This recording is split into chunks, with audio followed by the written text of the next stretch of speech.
My dear new ग्रुपियंस, कैसे हैं आप लोग? उम्मीद करता हूं आप अच्छे होंगे, आप अच्छी तरह से प्रिपरेशंस करने लग रहे होंगे।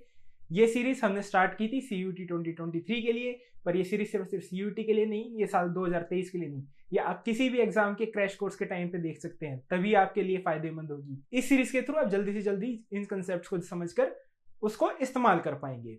तो आज के टॉपिक के ऊपर आते हैं। आज हम जानेंगे Huygens principle, Young's slit experiment और दूसरी चीजों के बारे में। तो अगले 15 मिनट हमें दीजिए, 15 मिनट के अंदर मैं आपको ये सारे के सारे टॉपिक्स करवा देता हूँ। अब सबसे पहले बात आती है कि हमारे मॉडल्स डेवलप कैसे हुए। आप कहेंगे सर आप जो है एनसीईआरटी की लैंग्वेज नहीं फॉलो करते। एनसीईआरटी की लैंग्वेज मैं इसलिए फॉलो करता हूँ क्योंकि हम इसके अंदर एनसीईआरटी को एज ए रेफरेंस यूज करने लग रहे हैं। सिमिलर सीरीज जो है आपको जो है कॉमर्सशाला के ऊपर मिल जाएगी, जहां पर आपको इकोनॉमिक्स के बारे में बताया जाने लग रहा है। वहां पर आपके एक बहुत ही अच्छे टीचर संदीप पाठक जो है वो आपको बताने लग रहे हैं, तो उस चैनल को फॉलो करना मत भूलिएगा। और इससे पिछली वीडियो में जाकर अब तक जो कंसेप्ट हुए उनको जरूर देख लीजिएगा। वो वीडियो आपको आई बटन के थ्रू मिल जाएगी, आई बटन आपके सामने अभी आ रहा होगा। तो अब देखते हैं मेरे जो मॉडल्स जो डेवलप हुए। ठीक है, मैंने ये देखा कि किस तरह से मेरे ऑप्टिक्स काम करते हैं। उसके अंदर मैं अब ये देखना चाहता हूँ कि मेरे एक्चुअल में नेचर कैसी होती है लाइट की। मोस्टली जो है हमने अर्ली एक्सपेरिमेंट्स में ये देखा कि हम मेरी जो लाइट की जो नेचर थी वो हम वेव नेचर लेके चले थे। अगर आप मेरे पहले लेक्चर को देखेंगे तो उसके अंदर आप ये जान पाएंगे कि मैंने आपको पहले भी बताया है कि मोस्टली जो है वेव नेचर को माना जाता था, जो पार्टिकल नेचर है वो बाद में डेवलप हुई थी।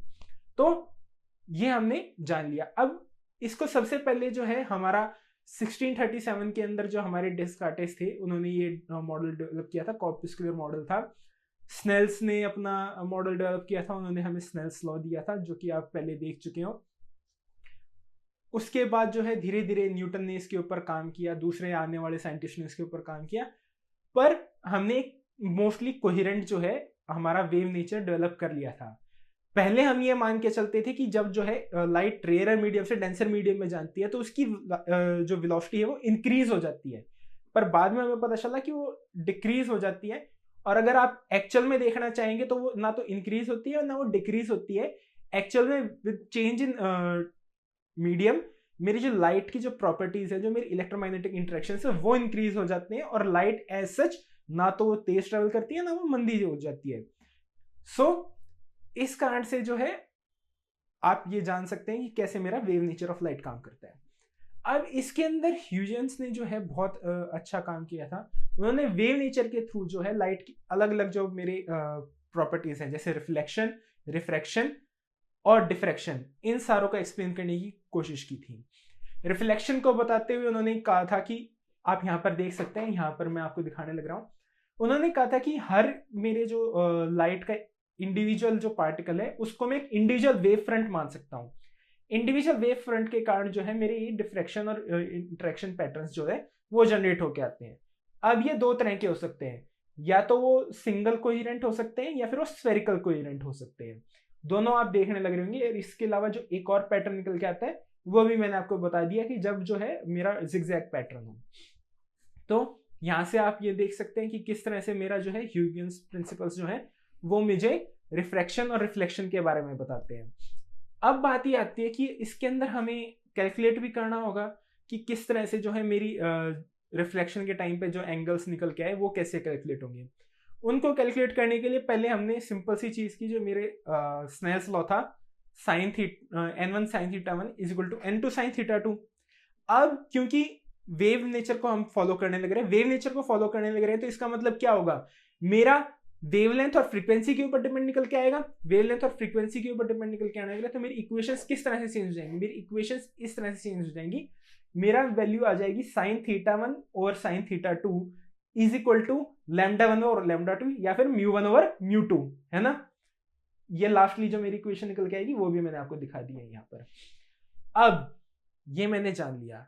नेक्स्ट मैं ये जानता हूँ कि इनको कैलकुलेट करने का जो तरीका है वो भी आप यहाँ पर देख सकते हैं। नेक्स्ट स्लाइड के अंदर मैंने आपको दिखा रखा है, राइट। ये चीज जानने के बाद ह्यूजेंस प्रिंसिपल यहाँ तक जानना आपके लिए अभी काफी होगा। ये आपका एक क्रैश कोर्स सीरीज है, तो क्रैश कोर्स के अंदर यहाँ तक आप जानेंगे बहुत है। मेरा यंग्स डबल स्लिट एक्सपेरिमेंट निकल के आता है। यंग्स डबल स्लिट एक्सपेरिमेंट जो है वो मुझे क्या बताता है। यंग्स डबल स्लिट एक्सपेरिमेंट जो है मेरा इंटरेक्शन पैटर्न या इंटरफेरेंस पैटर्न जो है उनको जनरेट करके दिखाता है। यंग्स ने जब ये एक्सपेरिमेंट किया 1800 के आसपास, तब उन्होंने जो है एक सिंपल लाइट सोर्स लिया, उसको जो है पहले सिंगल स्लिट से जो है स्फेरिकल कोहेरेंस में कन्वर्ट किया, और उस कोहेरेंस पैटर्न को जो है उन्होंने डबल स्लिट के थ्रू जो है फाइनल इंटरफेरेंस पैटर्न निकाल के लेके आए। अब जो मेरे फाइनल इंटरफेरेंस पैटर्न निकला और जो किस तरह से वो काम कर रहे हैं वो आप इस एक्सपेरिमेंट में देख सकते हैं, कैसे जो कैंडल जो है उससे निकलने वाली जो लाइट है वो अपना पहले एक स्फेरिकल पैटर्न जनरेट करती है, और वो जो है मेरा कोहेरेंट और या फिर जिसे कहता हूँ इंटरफेरेंस पैटर्न जनरेट करके दिखाता है मेरा। ठीक है, तो आप ये चीज यहाँ पर देखने लग रहे हैं। अब यंग्स एक्सपेरिमेंट जो है वो मुझे डिफ्रैक्शन के बारे में बताता है। अब आप कहेंगे कि डिफ्रैक्शन और इंटरफेरेंस क्या फर्क है दोनों। एक्चुअल में डिफ्रैक्शन और इंटरफेरेंस में कोई हार्ड एंड फास्ट फर्क नहीं आता है। डिफ्रैक्शन और इंटरफेरेंस सेम चीज है, पर जनरली जब मेरे पास सिर्फ और सिर्फ दो सोर्सेज होते हैं तो मैं इंटरफेरेंस कहता हूं, और उस दो से ज्यादा सोर्सेज होने पे मैं उसे डिफ्रैक्शन पैटर्न कह देता हूं। अब डिफ्रैक्शन पैटर्न को देखते हुए जो है मेरी कुछ चीजें निकल के आती हैं, जैसे फ्रिंज विड्थ होता है, मेरी जो व्यू एंगल है, ये सारी चीजें जो है ये निकल के आती हैं। व्यू एंगल मेरा 2 थीटा होगा, जो मेरा सिंगल स्लिट के लिए जब मैं देखूंगा तो वहां से जो मेरा जनरेट होकर आता है। अब यहाँ पर मुझे फ्रिंज विड्थ निकालनी है। फ्रिंज विड्थ निकालने का फॉर्मूला मैंने आपको यहाँ पर दे रखा है। फ्रिंज विड्थ मेरी निकल के आती है डी लैम्डा ओवर डी। ठीक है, डी मेरा distance between the slit and screen है, डी मेरा डिस्टेंस बिटवीन द 2 स्लिट्स है, स्मॉल डी। ठीक है ना, अब ये मैंने जान लिया। अब मेरी बात ये आती है कि इसको यहां से मैं जो है मेरे किस तरह का इंटरफेरेंस निकल के आएगा। अब इसके लिए मैं एक चीज जानता हूं कि मेरा किस तरह का सोर्स है। सोर्स मेरा बहुत इंपॉर्टेंट है। अगर मैं सोर्स के बारे में नहीं जानता हूं कि किस तरह का सोर्स है, कोहेरेंट सोर्स है, इनकोहेरेंट सोर्स है, तो उससे मेरे डिफरेंट टाइप्स ऑफ पैटर्न निकल के आते हैं। कोहेरेंट सोर्स वो होता है जहां पर जो है मेरा सेम फ्रीक्वेंसी हो, सेम फेज हो, और एक स्पेसिफिक टाइम पीरियड के ऊपर वो निकल जो है वो सेम मेरी फ्रीक्वेंसीज निकल के आने लग रही है और सेम फेज निकल के आने लग रहे हैं। तो ऐसे सोर्सेज को मैं कोहेरेंट सोर्सेज कहता हूं। जैसे मेरा सोडियम लैंप्स होते हैं, वो मेरे कोहेरेंट सोर्सेज होते हैं। ठीक है, इनकोहेरेंट सोर्सेज वो होते हैं जहां पर रैंडम टाइम के ऊपर जो है मेरी रैंडम फ्रीक्वेंसीज और रैंडम फेसेस निकल के आते हैं। इस कारण से मैं बता नहीं सकता कि एग्जैक्टली उस टाइम पे मेरी क्या फ्रीक्वेंसी रहेगी और क्या मेरा फेज रहेगा। तो ये मेरा इनकोहेरेंट सोर्सेज होते हैं। कोहेरेंट सोर्सेज मेरा मोस्टली मैं कंट्रोल कर सकता हूं, इस कारण से मैं बता सकता हूं कि मैं किस तरह का पैटर्न जनरेट करने लग रहा हूं। कोहेरेंट सोर्स से मैं कंस्ट्रक्टिव पैटर्न या डिस्ट्रक्टिव पैटर्न, ये दो तरह के जनरेट कर सकता हूं। पहला, कंस्ट्रक्टिव पैटर्न के अंदर आप देखने लग रहे होंगे कि मेरी वैल्यूज जो है वो एन लैम्डा के ऊपर डिपेंड करती हैं, और वहीं पर डिस्ट्रक्टिव के टाइम पे मेरी n+1/2 लैम्डा पे डिपेंड करने लग रही है। ठीक है ना, तो दोनों के टाइम पे आप देखने लग रहे हैं m, और m कहूं या मैं n कहूं, ये मेरा एक आर्बिट्रेरी इंटीजर है जो कि मेरा नंबर ऑफ इंटरफेरेंस बताने लग रहे हैं।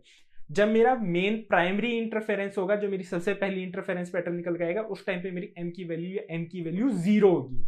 उसके बाद सब्सिक्वेंटली मेरी वैल्यूज 1, 2 इस तरह से इंक्रीज होती जाएंगी। तो आप देख सकते हैं कि मेरा जब कंस्ट्रक्टिव पैटर्न है तो मेरी इंटेंसिटी बढ़ने लग रही है, और जब मेरी डिस्ट्रक्टिव पैटर्न है तो वहां पर मुझे कम इंटेंसिटी की लाइट मिल रही है या फिर मिलने ही नहीं लग रही है, राइट, डार्कनेस जनरेट हो रही है। इससे मेरा कंसेप्ट निकल के आता है डिफ्रैक्शन का।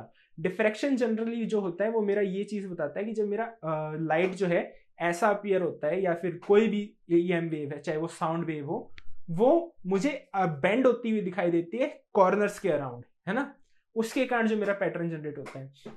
अब यहां पर मेरे मल्टीपल टाइप्स ऑफ पैटर्न जो है मैं आपको दिखा सकता हूं, जैसे सिंगल स्लिट के कारण, डबल स्लिट के कारण, ट्रिपल स्लिट के कारण, 4 स्लिट्स के कारण, and so on and so fourth, है ना। इसके अंदर फर्स्ट के बाद सेकंड, थर्ड के ऊपर आप जैसे जैसे देखने लग रहे होंगे किस तरह से जो है मेरी प्राइमरी जो वेव फ्रंट है उसके अंदर ही मेरी हाईएस्ट इंटेंसिटीज मुझे मिलती हैं, उसके बाद मेरी इंटेंसिटीज कम होती चली जाती हैं। आप देखने लग रहे हैं ना यहाँ पर। सो इस तरह से मैं ये जान सकता हूं कि मेरा इंटरफेरेंस पैटर्न्स किस तरह से काम करते हैं और मेरा डिफ्रैक्शन किस तरह से जो है किस कंस्ट्रक्टिव हो सकती है या डिस्ट्रक्टिव हो सकती है। अब जो मेरा सेंट्रल मैक्सिमा होगा, जो कि मैंने यहाँ पर आपको बताया था, सेंट्रल मैक्सिमा की जो वैल्यू होगी वो किसके इक्वल होगी? फ्रिंज विड्थ थी हमारे पास, तो वो सिंगल थीटा के लिए थी, और मेरी जो सेंट्रल मैक्सिमा होगा वो ट्वाइस इसके वैल्यू के होगा, यानी कि 2d लैम्डा और d, है ना। सो ये मेरी सेंट्रल मैक्सिमा की वैल्यू आ गई। अब इसके जो है हम कुछ यूटिलाइजेशन देख सकते हैं। यूटिलाइजेशन हमारा आता है पोलराइजेशन में या फिर पोलराइड्स में। अब आप कहेंगे पोलराइजेशन ही क्या होता है?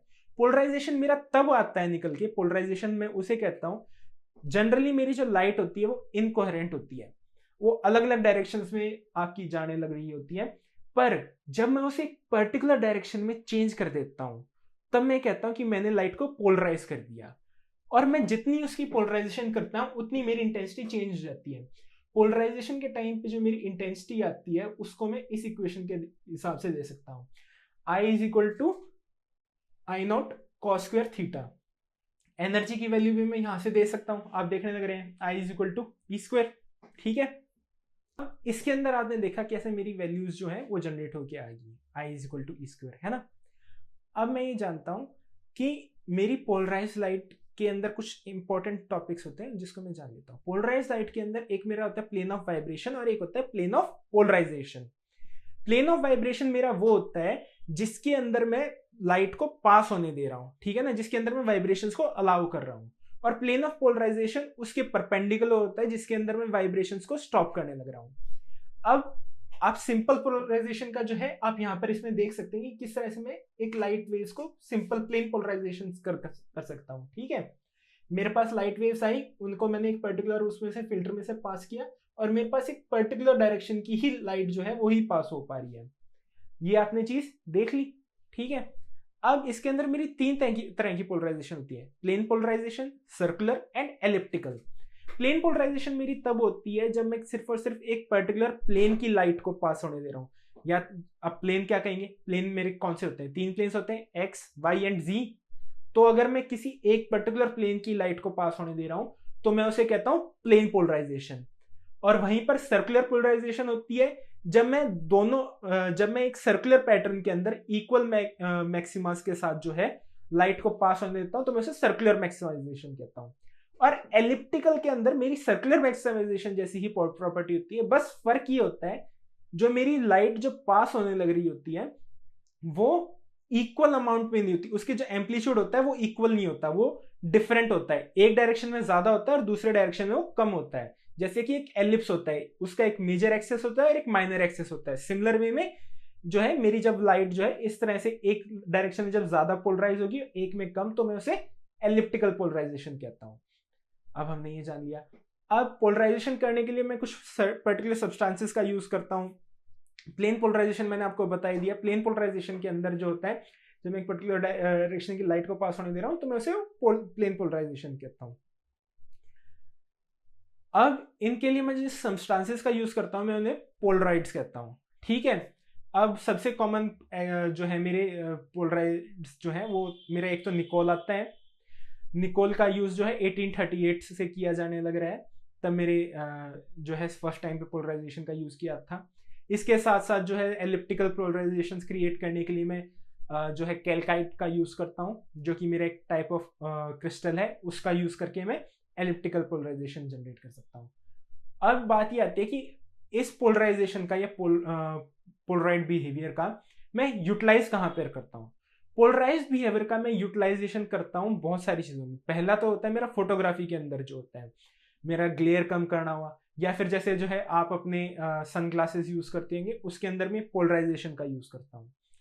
इसके अलावा जो होता है जब मुझे कुछ मॉलिक्यूलर फिनोमेना जो होते हैं वो ऑब्जर्व करने होते हैं, तब मैं पोलराइजेशन ऑफ लाइट का यूज करता हूँ, ताकि मैं एक पर्टिकुलर वेवलेंथ की और एक पर्टिकुलर डायरेक्शन की लाइट को उस मॉलिक्यूलर के फिनोमेना के ऊपर डायरेक्ट कर सकूं, ताकि मैं उसको प्रॉपरली ऑब्जर्व कर सकूं। अब पोलराइजेशन एक और चीज में भी इस्तेमाल होती है, वो होता है मेरा 3D इमेजेस में या फिर 3D मूवीज में। हाँ, जो आजकल आप 3D मूवीज देख पाते हैं वो पोलराइजेशन के कारण ही देख पाते हैं। तो ये सारा सब कुछ था मेरी पोलराइजेशन और पोलराइजेशन के इफेक्ट्स और उसके यूसेजेस के बारे में। तो इसके साथ हमारा चैप्टर कंप्लीट होता है optics and it's optical effects के ऊपर।